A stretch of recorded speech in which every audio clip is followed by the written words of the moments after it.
Welcome to the 17th lecture of the subject structure analysis. So let's revise what we have done in the last class.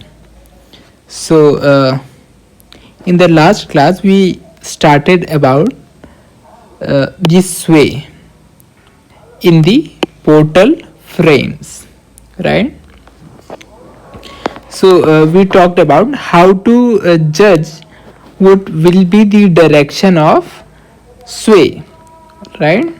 So this was a case of pure sway. Then this was a case where there is unsymmetry of the supports. Then we had a case where there was a unsymmetry of loading condition. Okay. Then for sway we talked about when there is some sinking, or sinking is same as sway, no? It means the same, right? So when there is some sway or some sinking, okay,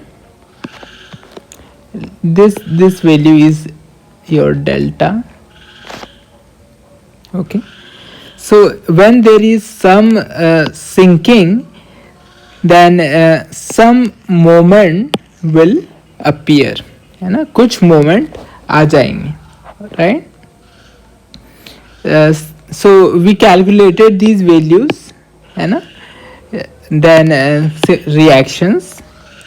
Then for this one, जहाँ एक support क्या है आपका fix है, दूसरा support क्या है hinge, है ना, इतना हमने लास्ट क्लास में किया था ना। इस क्लास में हम एक फ्रेम को सॉल्व करेंगे, है ना, और देखेंगे कि किस तरीके से आप उस पर स्वे एनालिसिस कर सकते हैं। Okay, so let's write one question.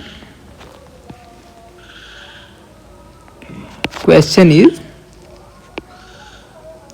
analyze the frame, है ना, फ्रेम ड्रॉ कर लेते हैं. Okay,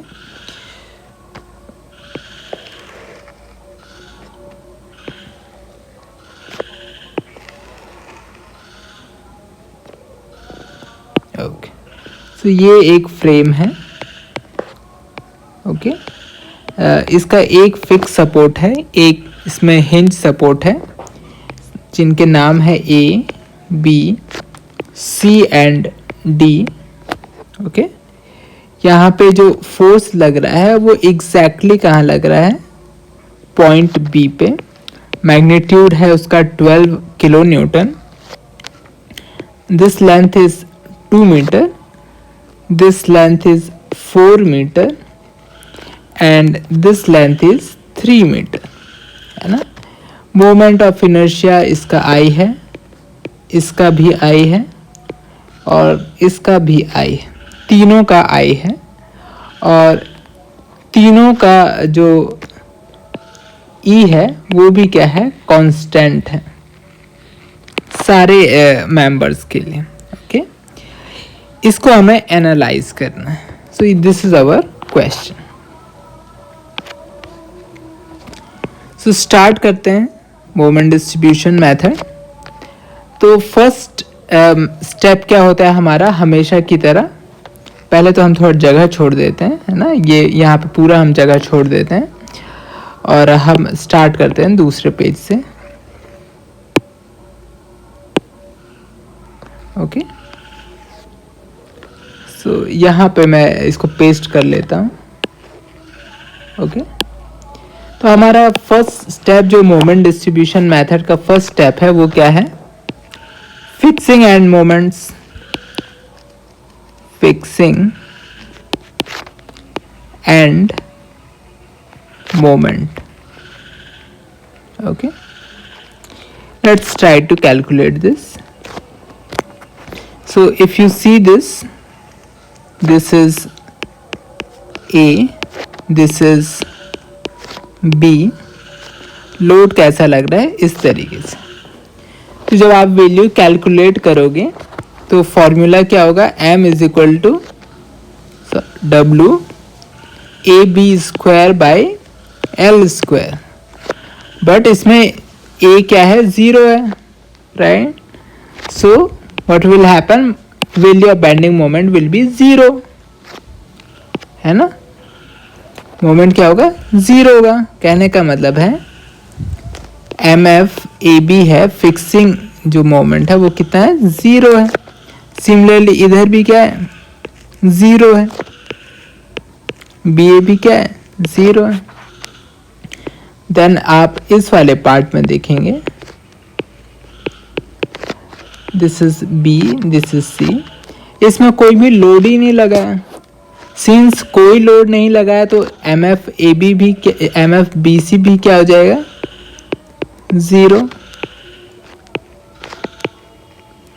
M F C B भी क्या हो जाएगा, 0, क्योंकि कोई लोड ही नहीं है।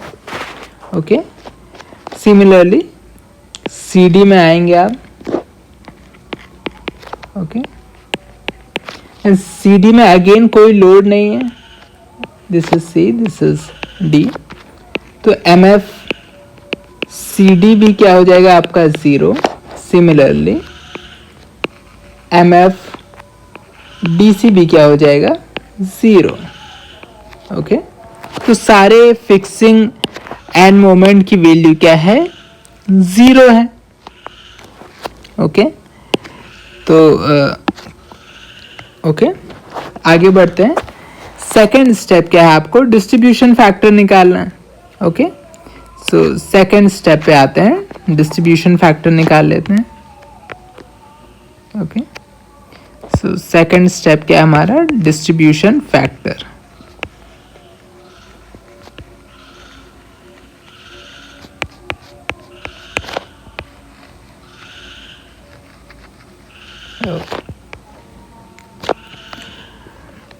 देन हमारे पास दो इंटरमीडिएट जॉइंट हैं, है ना, तो उन्हीं पे हमको कैलकुलेशन करना है। So let's calculate. Okay, joint कौन कौन से हमारे पास, इंटरमीडिएट जॉइंट कौन कौन से, एक बी है, एक सी है। बी से कौन कौन से मेंबर जुड़े हैं, एक बी ए जुड़ा हुआ है, एक क्या जुड़ा हुआ है, बी सी। ओके, कौन कौन से मेंबर्स जुड़े हुए।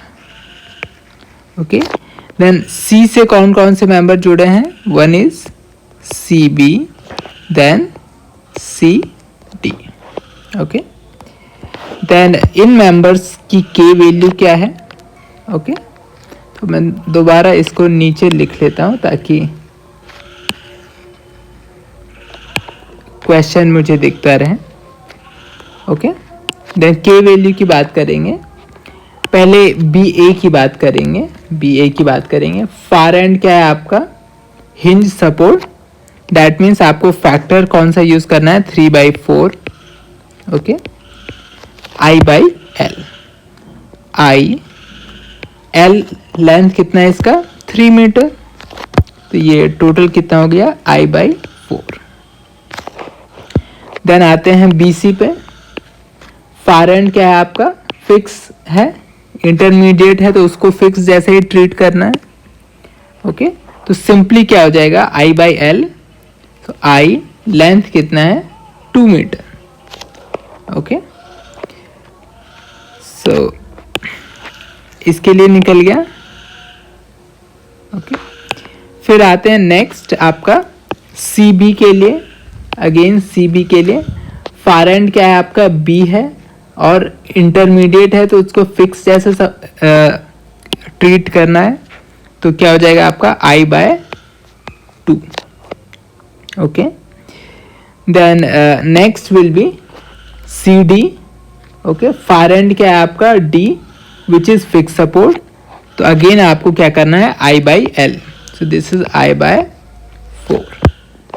ओके, उसके बाद आप समेशन ऑफ के निकाल सकते हैं, है ना। पहले इसको मैं थोड़ा बॉक्स में बंद कर देता हूं।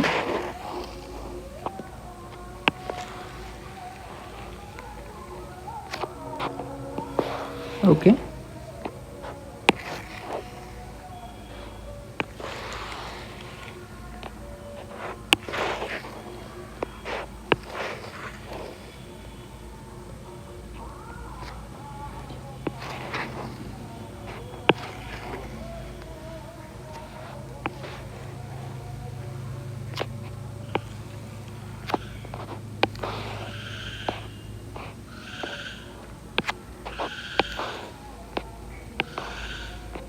ओके, सो समेशन ऑफ के क्या होगा, दोनों को सम कर देना है, इन दोनों को आपको सम कर देना है. सो I/4 plus I/2. So this will be 0.75 I. Okay, net कितना हो जाएगा आपका 0.75 I. ओके, इसका सम कितना हो जाएगा आपका, अगेन सेम ही होगा. So this is 0.75 I. Then आप डिस्ट्रीब्यूशन फैक्टर निकाल सकते हैं, I/4 divided by 0.75 I, right. So 0.25 divided by 0.75. तो डिस्ट्रीब्यूशन फैक्टर कितना हो जाएगा 1. यहाँ पे मैं लिख देता हूँ डिस्ट्रीब्यूशन फैक्टर 1/3. और इसका कितना हो जाएगा आपका 0.5 डिवाइडेड बाय 0.75 है ना. तो ये 25 से अगर आप इसको कट करें तो कितना हो जाएगा 2/3, राइट. तो ये कितना है बेसिकली 2/3. सिमिलरली I/2 भी क्या हो जाएगा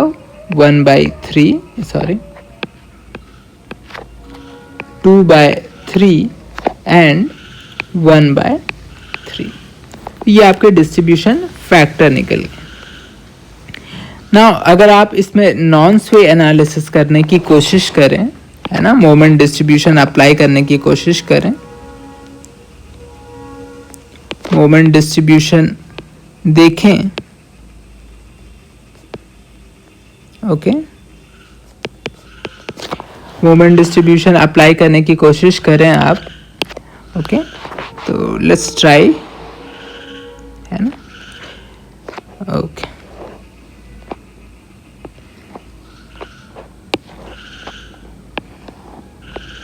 ओके, तो अगर इस पे मैं अप्लाई करता हूँ, लेट अस से this A, this is B, this is C, this is D, है ना. डिस्ट्रीब्यूशन फैक्टर क्या है आपके 1/3, 2/3, then 2/3, and this one is 1/3. Okay, ये क्या है आपके distribution factors. Now fixing end moment कितने हैं आपके, सारे जीरो हैं. सारे क्या हैं, अगर आप फिक्सिंग एंड मोमेंट देखोगे तो सारे क्या हैं 0 0 0 0 0 एंड 0. सारे फिक्सिंग एंड मोमेंट क्या है, यहाँ पे आप देख सकते हैं सारे क्या है 0 है. इसका मतलब क्या है कि यहाँ पे नॉन स्वे एनालिसिस जो है आपका, इसकी कोई ज़रूरत ही नहीं है ना. इसकी कोई ज़रूरत ही नहीं है.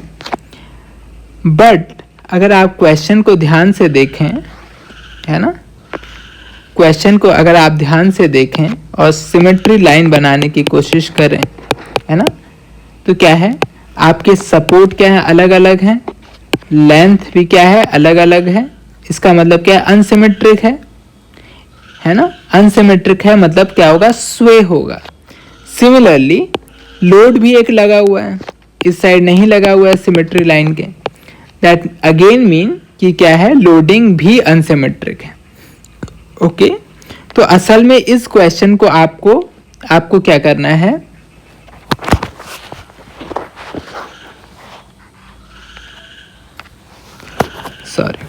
तो इस क्वेश्चन को आपको कैसे सॉल्व करना है, स्वे एनालिसिस से सॉल्व करना है.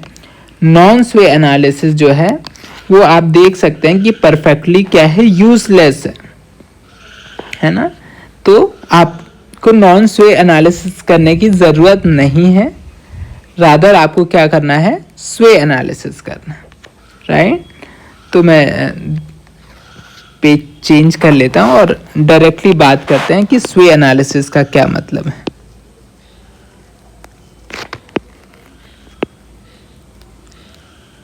ओके, स्वे एनालिसिस का बेसिक मतलब है जो लास्ट क्लास में आपने सिंकिंग पढ़ी थी, राइट। अगर मैं इसी क्वेश्चन को यहां से उठा लेता हूं,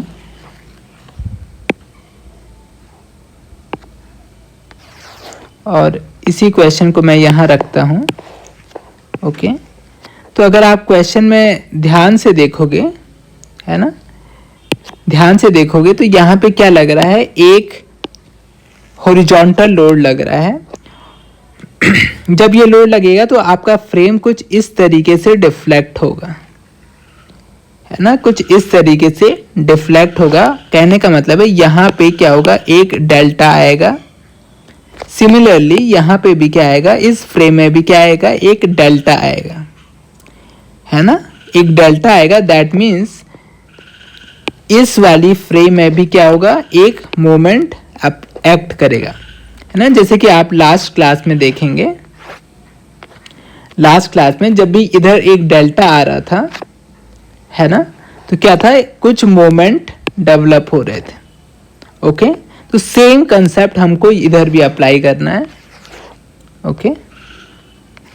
सेम कॉन्सेप्ट हमें यहाँ भी अप्लाई करना है कि अगर ये बीम क्या है, ए बी है, तो इधर क्या होगा, कुछ डिफ्लेक्शन होगा। सिमिलरली इधर भी क्या होगा, ये फ्रेम कुछ ऐसा डिफ्लेक्ट होगा, डेल्टा, है ना, तो इधर भी क्या होगा, मोमेंट होगा, ओके ना। अगर आप ए बी पोर्शन में देखें, है ना, तो ए बी पोर्शन में डेल्टा क्या है, ऐसा है, करेक्ट, ऐसा है। तो मोमेंट कौन से डायरेक्शन में होगा, है ना, आपका फोर्स इस डायरेक्शन में। तो फोर्स क्या है, असल में रिएक्शन जैसा है ना। अगर आप पीछे याद करें, डेल्टा ऐसा है, तो ये क्या है, इस रिएक्शन की वजह से हो रहा है ना। तो यही फोर्स वहां पे क्या है, 12 किलो न्यूटन है ना, ओके। तो क्या है, ये क्या है, इस तरीके से लग रहा है, घुमा रहा है ना, इस तरीके से घुमा रहा है। इसका मतलब है मोमेंट किस तरीके से डेवलप होना चाहिए, ऑपोजिट नेचर का।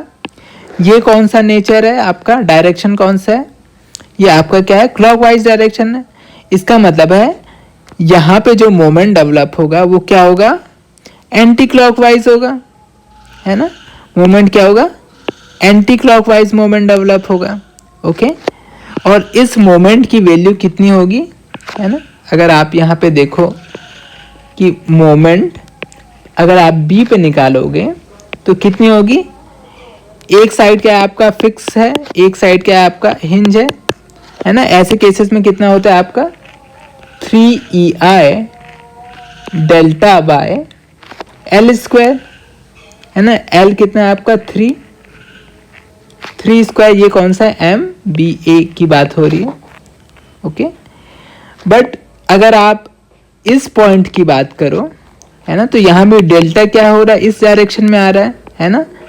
फोर्स क्या है, इस डायरेक्शन में लग रहा है, तो मोमेंट कैसा होगा, है ना। अगर आप जो रिएक्शन इस डायरेक्शन में हो रहा है विच इज क्लॉकवाइज, तो मोमेंट अगेन यहाँ पे क्या होगा, एंटी क्लॉकवाइज, करेक्ट। यहाँ पे क्या होगा, माइनस होगा, एंटी क्लॉकवाइज है। और जो MCD है उसमें मोमेंट कितना होगा, दोनों साइड क्या है, इधर भी फिक्स है, इधर भी फिक्स है, राइट। तो क्या होगा इधर -6EI delta by L square, L कितना 4 है ना। तो अगर आप इन दोनों का रेशियो देखो किसका, मैं अगर इन दोनों का रेशियो देखूं, MBA और MCD का अगर मैं रेशियो देखूं तो कितना हो जाएगा, 3/9 है ना। ये क्या हो जाएगा, 6/16, ओके। अगर मैं रेशियो को फर्दर मॉडिफाई करूं, ओके, तो ये कितना हो जाएगा आपका 8/9, ओके। तो अगर आप देखो तो एग्जैक्टली मुझे ये नहीं पता है कि MBA की वैल्यू कितनी है या MCD की वैल्यू कितनी है, ये मुझे नहीं पता है। लेकिन मुझे ये जरूर पता है कि यहाँ पे जो मोमेंट आएगा और यहाँ पे जो मोमेंट आएगा उन दोनों का जो रेशियो होगा वो कितना होगा, 8/9 होगा, है ना। रेशियो क्या होगा, 8/9 होगा और उसकी डायरेक्शन क्या होगी, नेगेटिव होगी। ओके, तो मैं एज्यूम कर ले रहा हूं, मैं क्या कर रहा हूं, मैं एज्यूम कर ले रहा हूं, मैं क्या एज्यूम कर रहा हूं कि जो ये जो वैल्यू है, ये जो वैल्यू है, राइट, इसको मैं क्या एज्यूम कर ले रहा हूं कि यहाँ पे जो बी ए पे जो वैल्यू होगी वो कितनी होगी, ओके, बी ए पे वैल्यू कितनी होगी, -8 किलो न्यूटन मीटर। मैं ऐसा क्यों एज्यूम कर रहा हूं, है ना, क्योंकि मुझे पता है इन दोनों के बीच का रेशियो 8/9 है, राइट। तो यहाँ पे मैं एज्यूम कर रहा हूँ यहाँ पे कितना है, -8, माइनस क्यों है, क्योंकि यहाँ पे मुझे पता है, राइट। देन मुझे ये भी पता है कि MAB जो आएगा वो क्या आएगा, यहाँ पे क्या है आपका हिंज सपोर्ट है तो कितना आएगा, 0 आएगा। देन MCD की अगर मैं बात करूं, है ना, तो MCD क्या है, मुझे रेशियो पता है कि कितना है 9 के टर्म्स में, तो मैं एज्यूम कर ले रहा हूं कि ये कितना होगा, -9 किलो न्यूटन मीटर। देन अगर यहाँ पे इस पॉइंट की बात करी जाए तो यहाँ पे मोमेंट कितना होगा, अगेन MDC जो होगा वो कितना होगा, अगेन -9 किलो न्यूटन मीटर, है ना। ये मैं कैसे एज्यूम कर पा रहा हूँ, तो इस अगेन पीछे आप सिंकिंग ऑफ सपोर्ट में जाएंगे, है ना, है ना, तो आप देख पा रहे हैं कि इन दोनों मोमेंट की वैल्यू क्या होती है, सेम होती है ना। तो उसी सेम के हिसाब से मैंने क्या किया, यहाँ पे सेम एज्यूम किया है, राइट। तो ये मैंने एज्यूम कर लिया है ना। अब जैसा कि आप नॉन स्वे एनालिसिस में मोमेंट डिस्ट्रीब्यूशन करते थे, उसी तरीके से आपको स्वे एनालिसिस में मोमेंट डिस्ट्रीब्यूशन करना है। बस क्या करना है, इन वैल्यूज को आपको क्या करना है, फिक्सिंग एंड मोमेंट की तरह ट्रीट करना है, राइट। यहाँ पे जो आपने करने की कोशिश कर रहे थे और यहाँ पे सब 0 0 आ रहा था, है ना, सेम एनालिसिस आपको क्या करना है, स्वे में करना है। ओके, तो यहाँ पे मैं स्टार्ट कर देता हूँ, है ना। ओके,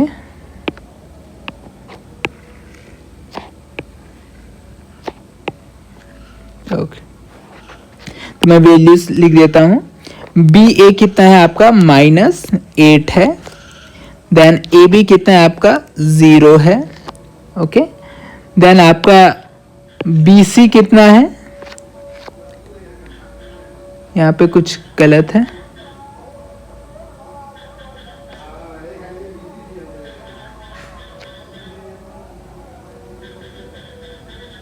ओके, हाँ ठीक है। BC वाला मोमेंट कितना है आपका, 0 है। 0 क्यों है, क्योंकि अगर आप ध्यान से देखें तो ये ऐसा डिफ्लेक्ट हो रहा है ना, ना कि ऐसा। तो BC जो पोर्शन है उसमें डेल्टा ऐसा है, दैट मीन्स वहाँ पे कोई भी मोमेंट नहीं आएगा, है ना। अगर मोमेंट आना है तो डेल्टा कैसा होना चाहिए, परपेंडिकुलर होना चाहिए, है ना। तो वहाँ पे क्या होगा आपका, 0 होगा, राइट। तो यहाँ पे क्या होगा आपका, 0 होगा। सिमिलरली यहाँ भी क्या होगा आपका, 0 होगा। देन CD पे मोमेंट कितना होगा, -9, यहाँ भी क्या होगा, -9। ओके, डिस्ट्रीब्यूशन फैक्टर्स की बात कर लें, है ना। तो यहाँ के डिस्ट्रीब्यूशन फैक्टर तो आपने लिखे हुए हैं, है ना। अब इधर की बात कर लें, है ना, तो ये क्या होगा आपका, ये क्या होगा आपका, 1 होगा। सिमिलरली ये भी क्या होगा, 1। बट ध्यान रखेंगे कि A क्या है आपका, हिंज सपोर्ट है, और ये क्या है आपका, फिक्स सपोर्ट है, राइट। ओके, तो यहाँ से आप अपना डिस्ट्रीब्यूशन स्टार्ट कर सकते हैं। फिक्स एंड मोमेंट लिख लिया, देन आपको क्या करना चाहिए, बैलेंस करना चाहिए। बैलेंस कैसे करेंगे, दोनों को ऐड करिए और फिर अपोजिट डायरेक्शन में मोमेंट अप्लाई करिए। तो सम कितना हो गया, -8। दैट मीन्स आपको क्या अप्लाई करना है, +8। +8 जब अप्लाई करेंगे तो इसका 1/3 क्या हो जाएगा, इधर आ जाएगा, 2/3 इधर आ जाएगा, राइट। सो 8 डिवाइड बाई 3 कितना होता है आपका, 2.67। तो ये कितना आ जाएगा, 2.67 पॉजिटिव। देन दूसरा साइड कितना आ जाएगा आपका, यह आ जाएगा 5.33 positive.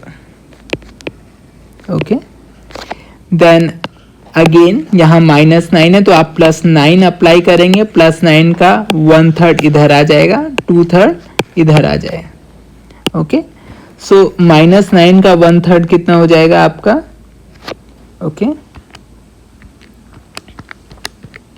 this will be 3. Okay, so this will be 3, this will be 6. Okay, तो ये आपने बैलेंस कर लिया। देन आप कैरी ओवर ले सकते हैं। ये क्या आपका हिंज सपोर्ट है, तो यहाँ पे कैरी ओवर कितना आ जाएगा, कोई कैरी ओवर नहीं जाएगा, दैट मीन्स 0। ओके, देन आगे बढ़ेंगे। ये क्या आपका सी क्या इंटरमीडिएट सपोर्ट है, सो इधर से इधर कितना जाएगा, हाफ। सो 5.33 का हाफ कितना हो गया आपका, 2.67 है ना। दिस इज कितना, 2.67 +3 का इधर हाफ कितना हो गया, सॉरी +6 का हाफ कितना हो गया, +3। देन +3 का इधर हाफ कितना हो गया, 1.5। ओके, ये आपका एक इटरेशन कंप्लीट हो गया। ओके, एक इटरेशन आपका कंप्लीट हो गया। ओके, ये क्या आपका इटरेशन 1 है। ओके, आगे बढ़ते हैं, सेकंड इटरेशन में आते हैं। ओके, अगेन क्या करना है आपको, बैलेंस करना है ना।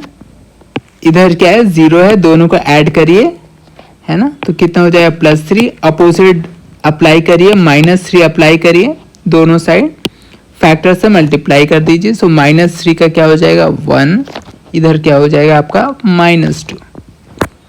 देन 2.67 का आप माइनस अप्लाई करिए, तो ये कितना हो जाएगा, -1.78। ओके, देन इधर कितना आ जाएगा, 0.89 है ना।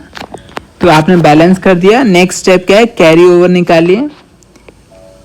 इधर 0, ये क्या हो गया, -1 है ना। इधर हाफ कितना हो जाएगा, 1.78 का हाफ कितना हो जाएगा, 0.89। सो दिस इज 0.89 है ना। क्या क्या है, इधर का हाफ आपने कैरी ओवर दिया, राइट। ओके, देन नेक्स्ट क्या बचा आपका, इधर वाली वैल्यू बची, ये भी क्या होगा, इधर ट्रांसफर होगा, तो इसका हाफ कितना होगा, 0.45 -0.45। नाउ रिमेंबर, मैं सारी वैल्यूज को क्या है, 2 डेसिमल में लिख रहा हूँ, 2 डेसिमल का अप्रोक्सीमेशन कर रहा हूँ, है ना। तो आप भी अपने कैलकुलेटर में कोई एक पर्टिकुलर लिमिट का अप्रोक्सीमेशन कर सकते हैं। 2 डिजिट का सफिशिएंट है, आपको 3 डिजिट तक जाने की ज़रूरत नहीं है, राइट। सो हालांकि आप जितना आगे जाएंगे आपका आंसर उतना ज़्यादा इम्प्रूव होगा। ओके, तो ये आपका सेकंड इटरेशन हो गया है कंप्लीट, है ना। अब अगेन यहाँ पे मैं देख पा रहा हूँ कि अभी भी क्या है, 0 के बाद डेसिमल में 8 आ रहा है। मुझे तब तक इटरेशन करना है जब 0 के बाद 0 ना आने लगे या 1 ना आने लगे, है ना, तब तक मैं इटरेशन करना चाहता हूँ। सो अगेन थोड़ा सा मैं इसको बड़ा कर देता हूँ। Okay, so again next step क्या है आपका, बैलेंस है ना। यहाँ पे कितना है 0.89, तो मैं क्या करूँगा पॉजिटिव 89 अप्लाई करूँगा, उसको 1/3 और 2/3 में ब्रेक कर दूंगा। ओके, तो 0.89 divided by 3 is 0.3, which is positive, right? Then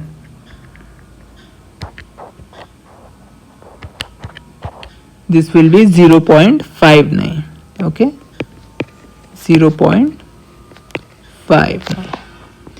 Okay, कुछ ओके, देन यहाँ पे -1 है। -1 को अगेन मैं दो पार्ट में ब्रेक कर सकता हूँ, है ना। तो +1 को अगर मैं 2/3 में ब्रेक करूँ तो इट विल बी 0.67 पॉजिटिव, इधर क्या हो जाएगा आपका पॉजिटिव 0.33।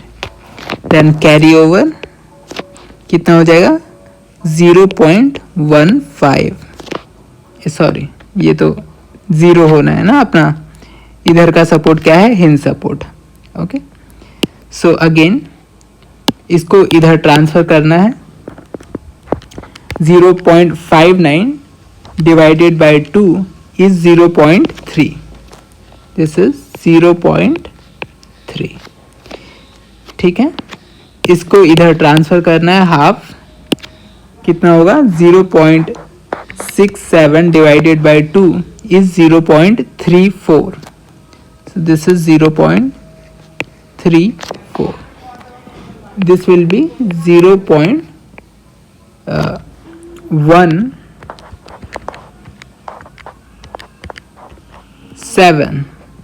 है ना, 0.17। ये आपका क्या है, थर्ड इटरेशन कंप्लीट हो गया है ना। ये क्या आपका इटरेशन 2 है, दिस इज इटरेशन 3 है ना। अभी भी मैं देख पा रहा हूँ कि यहाँ पे क्या है 0.3 है, तो मैं एक बार और करके देखूंगा कि मुझे 1 तक आंसर मिल रहा है या नहीं। So again let's do it little faster, थोड़ा बैलेंस करते हैं। सो 0.34, this will B 0.11, this will be negative, this is 0.23, then 0.3,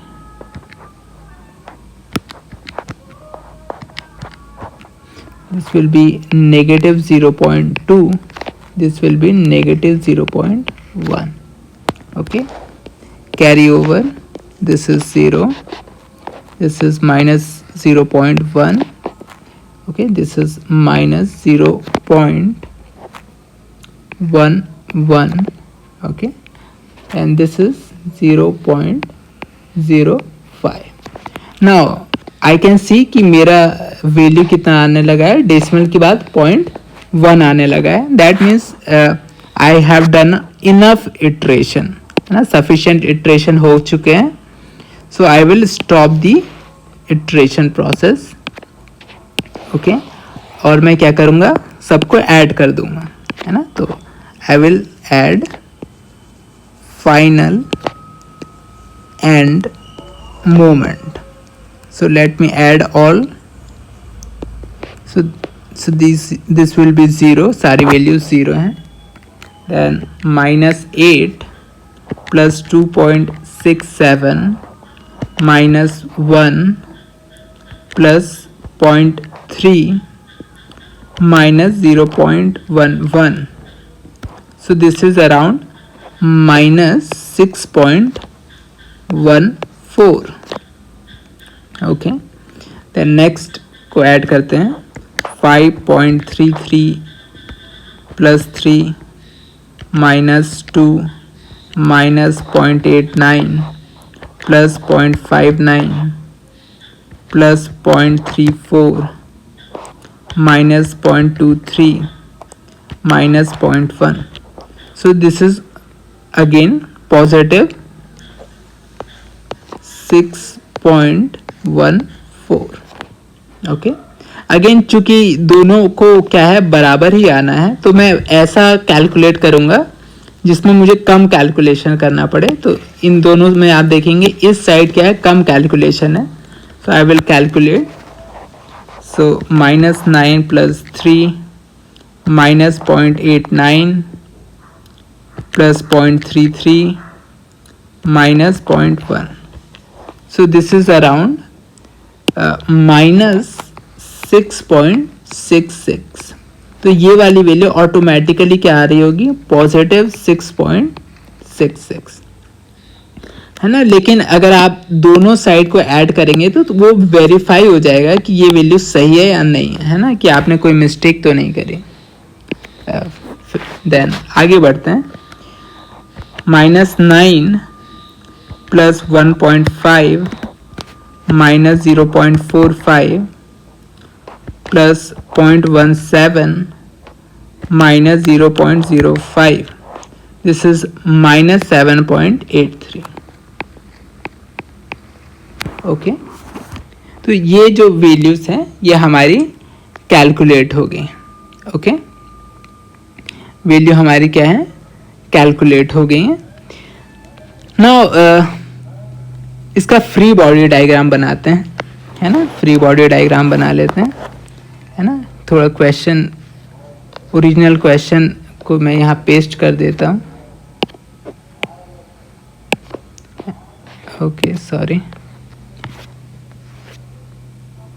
ना, ये हमारा क्वेश्चन था। थोड़ा मैं इसको दोबारा से कॉपी कर लेता हूँ। ओके,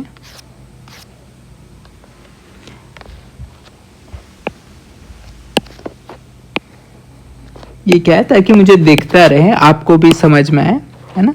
तो अगर मैं इसका फ्री बॉडी डायग्राम बनाऊं, ओके, फ्री बॉडी डायग्राम में अगर इसको बनाने की कोशिश करूं, okay, so let's try this. Okay, पहले स्टार्ट करते हैं ए बी से, है ना। स्टार्ट करते हैं किससे, ए बी से। So let's say this is आपका ए है, ये क्या है आपका बी है। ओके, यहाँ पे क्या है सर, मोमेंट जो आ रहे हैं, है ना, सिर्फ मोमेंट को आप अप्लाई करिए। ओके, मोमेंट कितने आ रहे हैं आपके, इधर कितना है 0 है, दूसरे साइड कितना है 6.14 माइनस है। माइनस का मतलब क्या है, एंटी क्लॉकवाइज, यानी कि किस तरीके से मोमेंट आपके लगे हुए हैं, ये इस तरीके से लगी हुई है। This is 6.14। ओके, अब इससे आप क्या कैलकुलेट करिए, रिएक्शन कैलकुलेट करिए। ओके, है ना, रिएक्शन कैलकुलेट करिए। तो रिएक्शन कैसे आएंगे, एक इस डायरेक्शन में आएगा, है ना। लेट्स कॉल दिस HA, है ना। तो रिएक्शन की वैल्यू कितनी होगी, m डिवाइडेड बाय L, है ना। तो 6.14 डिवाइडेड बाय L, लेंथ कितना है आपका 3 metre. So this is 2.14, sorry 2.05। Similarly यहाँ पे जो रिएक्शन आएगा वो क्या होगा, इस डायरेक्शन में आएगा, इसकी वैल्यू भी क्या होगी 2.05। ओके, ये आपका कैलकुलेट हो गया। ओके, देन सेकेंड पार्ट में आएंगे, BC में आएंगे। ओके, BC में आएंगे। देन अगर आप ध्यान से देखेंगे तो BC पे कौन कौन से मोमेंट लग रहे हैं, +6.4 और +6.66 अप्लाई कर देंगे, है ना। This is how much, 6.14, this is 6.66, है ना। ये कैसे हैं, दोनों इसी डायरेक्शन में है ना। तो रिएक्शन कैसे आएंगे, ऐसा और ऐसा, राइट। तो रिएक्शन कैसा आएगा आपका, इधर वाला ऊपर, इधर वाला नीचे। मैग्नीट्यूड क्या होगा, m डिवाइडेड बाय L। तो 6.14 प्लस 6.66, ये क्या हो गया आपका टोटल m हो गया। तो डिवाइडेड बाय आप क्या कर देंगे, लेंथ कर देंगे। लेंथ कितना है आपका 2 मीटर, तो कितना हो जाएगा 6.4। ये क्या हो जाएगा 6.4 किलो न्यूटन। ये क्या है 6.4 किलो न्यूटन। तीसरे पार्ट में आएंगे, आप CD वाले पार्ट में आएंगे, राइट। ओके, यहाँ पे कौन कौन सा मोमेंट लग रहा है, -6.66 -7.83। ओके, तो इधर कितना लग रहा है, माइनस का मतलब क्या है, anti clockwise. Okay, so this is anti clockwise 6.66 kilo newton metre. यहाँ पे क्या लग रहा है 7.83। कौन सा सपोर्ट है आपका, फिक्स सपोर्ट है, राइट। रिएक्शन की डायरेक्शन निकाल सकते हैं, दोनों क्या है एक ही डायरेक्शन में लग रहे हैं, दोनों क्या है इस तरीके से लग रहे हैं, तो रिएक्शन क्या होगा ऑपोजिट डायरेक्शन में आएगा, है ना, इस तरीके से, राइट। तो आप साइन दे दें, क्या होगा, एक रिएक्शन क्या होगा इधर आएगा, एक रिएक्शन क्या होगा इधर आएगा। ओके, एक रिएक्शन इधर आएगा। मैग्नीट्यूड कैसे निकालेंगे, m डिवाइडेड बाय l, तो 6.66 plus 7.83, okay, divided by length कितना है 4 metre, so this is 3.62। Okay, so this is 3.62, है ना। ये क्या है आपका HD है, इसकी वैल्यू भी क्या होगी आपकी 3.62, इस तरीके से होगी। ओके, नाउ एक्चुअली मैंने यहाँ पे इंटेंशनली क्या है ये वाला फोर्स आपको शो नहीं किया था, है ना, ताकि आपको मैं समझा सकूं। ओके, नाउ अगर आप ध्यान से देखें कि किसी भी स्ट्रक्चर पे रिएक्शन कितना आ रहा है, हॉरिजॉन्टल रिएक्शन कितना आ रहा है, तो अगर आप टोटल हॉरिजॉन्टल रिएक्शन यहाँ पे देखें,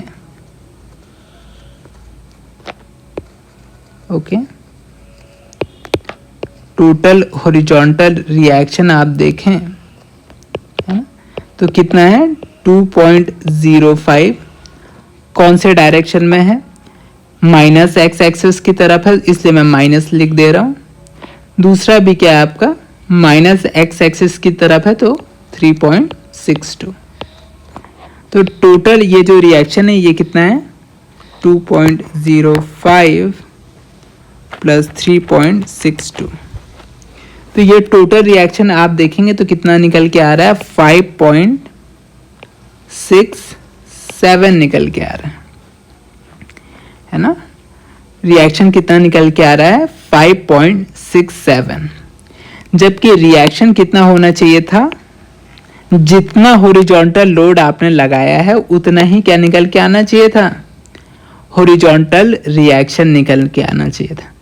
तो ये दोनों अलग अलग क्यों आ रहा है ना, दोनों अलग अलग क्यों आ रहा है, क्योंकि आपने एक चीज किया था, वो क्या था अज्यूम कर लिया था। आपने क्या कर लिया था, अज्यूम कर ली थी कोई भी वैल्यू।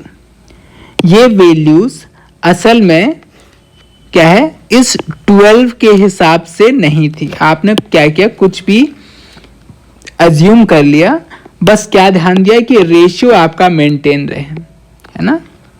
तो आपने क्या किया, रेशियो मेंटेन करते हुए क्या किया था, अज्यूम कर लिया था, है ना। तो असल में जो 8 और 9 है वो किसके रेस्पेक्ट में आ रहा है। अगर यहाँ पे क्या होता 5.67 होता तो ये सारा एनालिसिस एकदम सही होता, लेकिन अभी तो क्या है ये 5.67 है नहीं। अभी कितना है ये, एक्चुअल में तो कितना है 12 है ना।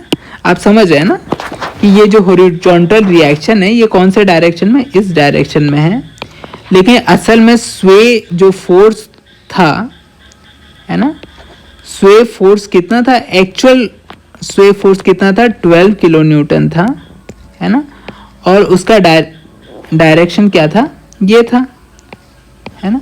और ये जो निकल के आया है आपका ये कौन से स्वे फोर्स के लिए निकल के आया है,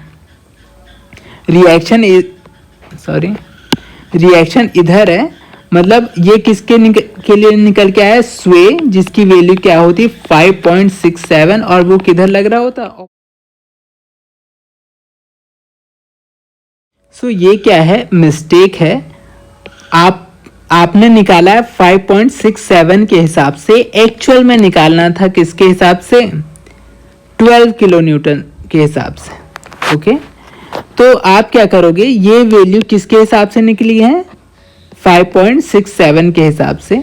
तो अगर आप इन्हीं वैल्यू को क्या करो, 5.67 से क्या कर दो, डिवाइड कर दो और मल्टीप्लाई कर दो किससे, 12 से, राइट। तो ये जो वैल्यूज है किस में मॉडिफाई हो जाएंगे, 12 के हिसाब से, है ना। तो असल में जो करेक्शन है वो कितने का होना चाहिए, 12 डिवाइडेड बाय 5.67 का, ये क्या है, करेक्शन होना चाहिए, करेक्ट। तो करेक्शन कर देते हैं, है ना। तो यहां पे मैं लिख देता हूं क्या, करेक्शन फैक्टर, करेक्शन फैक्टर कितना होना चाहिए, 12 डिवाइडेड बाय क्या वैल्यू थी आपकी, 5.67। सो दिस इज 5.67 का करेक्शन होना चाहिए। ओके, तो आइए करेक्ट करते हैं, है ना। सो आपकी जो मोमेंट आई थी कुछ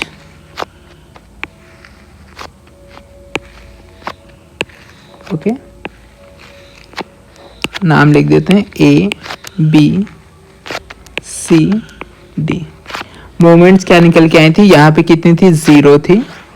ओके, देन क्या थी, -6.14, यहाँ पे क्या थी आपकी, -6.14, this was positive 6.14, then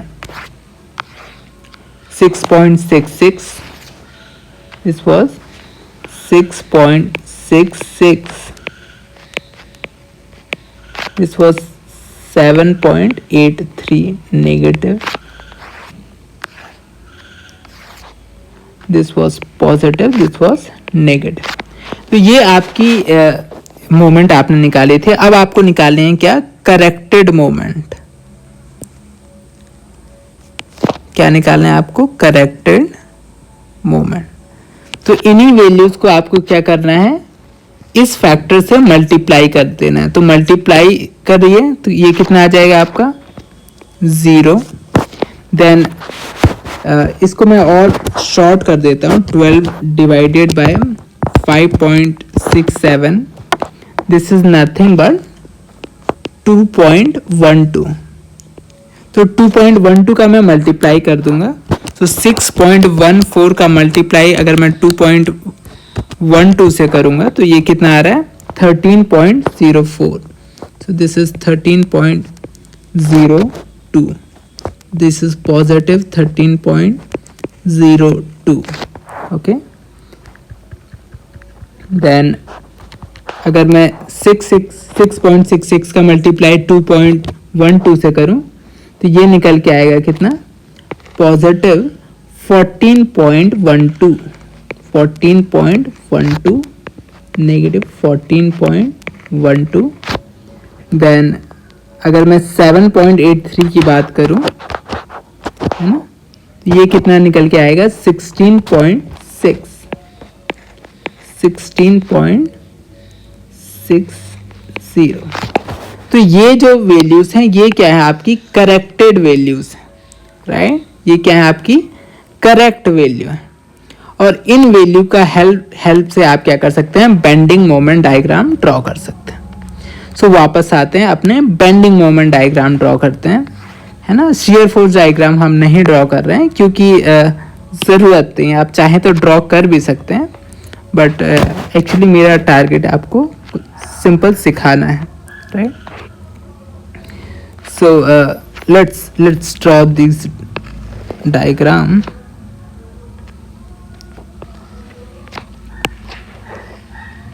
Okay, let's draw the bending moment diagram। थोड़ा मैं इसको कॉपी करके यहाँ लिख ले रहा हूँ ताकि बार बार पेज ना पलटना पड़े।